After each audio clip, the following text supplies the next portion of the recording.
When people think of IVF, they think of doctors, technology, and medical protocols. But there is another factor, one that is invisible yet critical: the air we breathe. Let me begin with a simple concept. In an IVF laboratory, embryos are grown outside the human body, which means their survival depends entirely on the environment around them.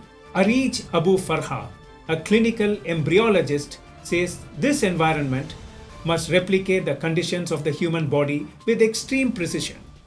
Temperature, humidity, pH levels, all tightly controlled. But there is one variable that is harder to manage: air quality. Now, why does this matter?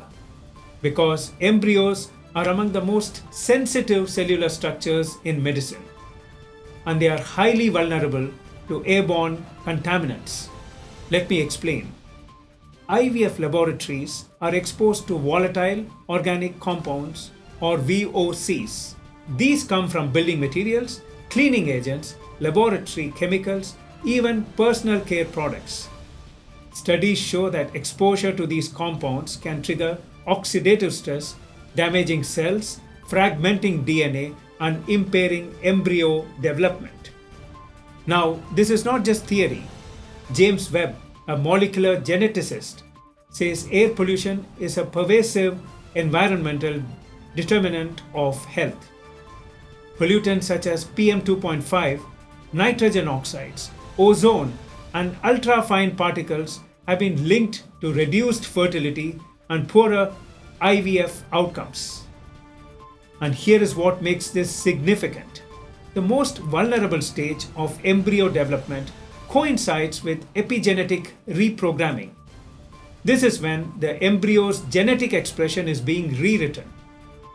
Any disturbance during this stage can alter developmental outcomes. In other words, the environment around the embryo can influence how life develops at its earliest stage. Now let us go deeper. Nick Hagopian, president of Hvacr, says in IVF, every particle matters because every embryo matters. Particulate matter, including PM2.5 and ultrafine particles, can carry toxins, microbes, and endocrine disrupting chemicals.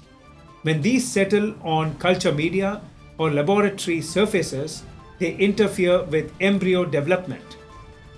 Now, this brings us to engineering, because solving this problem is not just medical, it is environmental.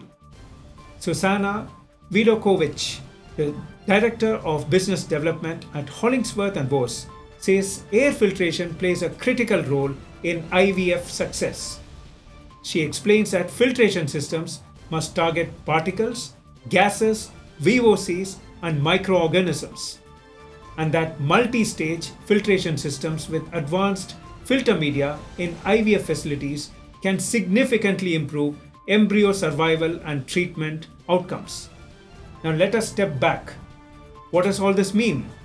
It means that IVF laboratories are not just medical facilities, they are precision environments.